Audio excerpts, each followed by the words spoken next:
Basavanna special ಆಗಿ ಮಾದಿಗ್ರವ ಈಗ ಇದು ಇದೈತಿನ ಪುಸ್ತಕ ರೀ.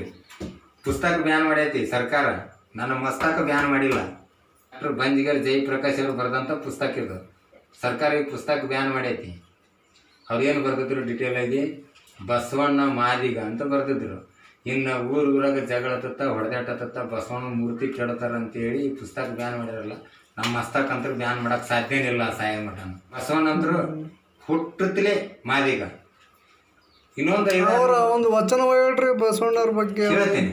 ಇನ್ನೊಂದು 500 ವರ್ಷ ತಡ್ರಿ, ಇಲ್ಲ ಒಂದು 1000 ವರ್ಷ ತಡ್ರಿ, ಮುಂದೆ ಡಾಕ್ಟರ್ ಬಾಬಾ ಸಾಹೇಬ್ ಅಂಬೇಡ್ಕರ್ ಅವರು ಕೂಡ ಬ್ರಾಹ್ಮಣ ಅಂತ ಬರೀತಾರೆ.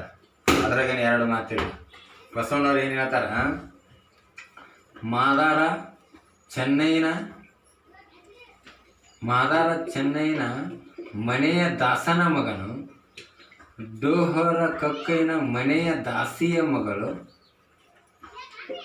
ಹೊಲದಲ್ಲಿ ಬರಣಿಗೆ ಹೋದಾಗ ಕೂಡಿ ಸಂಗವ ಮಾಡಿದಾಗ ಹುಟ್ಟಿದ ಆಧಾರದ ಮಗನು ನಾನು ಕೂಡಲ ಸಂಗಮನ ಸಾಕ್ಷಿಯಾಗಿ ಅಂತ ಹೇಳ್ತಾನೆ. ಎಂಥವ್ರು ಹುಟ್ಟಿನ ಅಂತ ಹೇಳ್ತಾನೆ. ಮಾದರ ಮನ್ಯಾಗ ದುಡಿ ಹಾಳು, ಡೋಹರ ಕಕ್ಕೈನ ಮನ್ಯಾಗ ದುಡಿಯಕ್ಕೆ ಹಾಳಿನ ಮಗಳು, ಇಂಥವ್ರಿಗೆ ನಾ ಹುಟ್ಟೀನಿ, ನಾ ಬ್ರಾಹ್ಮಣ ಅಲ್ಲ ಅಂತ ಹೇಳ್ತಾರ ಅವರು. ಇವ್ರು ಭಾಳ ಮಂದಿ ಹೇಳ್ತಾರ ನಾವು ಬಸವಣ್ಣ ಬ್ರಾಹ್ಮಣ. ಅವ ಎಲ್ಲಿ ಬರ್ಕೊಂಡಿಲ್ಲ. ನಾ ಲಿಂಗಾಯತ್ ಅಂತ ಹೇಳಿಲ್ಲ, ನಾ ಬ್ರಾಹ್ಮಣ ಅಂತ ಹೇಳಿಲ್ಲ, ನಾ ವೀರಶೈವ ಲಿಂಗಾಯತ್ ಅಂತ ಹೇಳಿಲ್ಲ. ಇಷ್ಟೆಲ್ಲ ನನಗೆ ಕಲಿಸಿದವ್ರು ಯಾರು ಗೊತ್ತಾರ?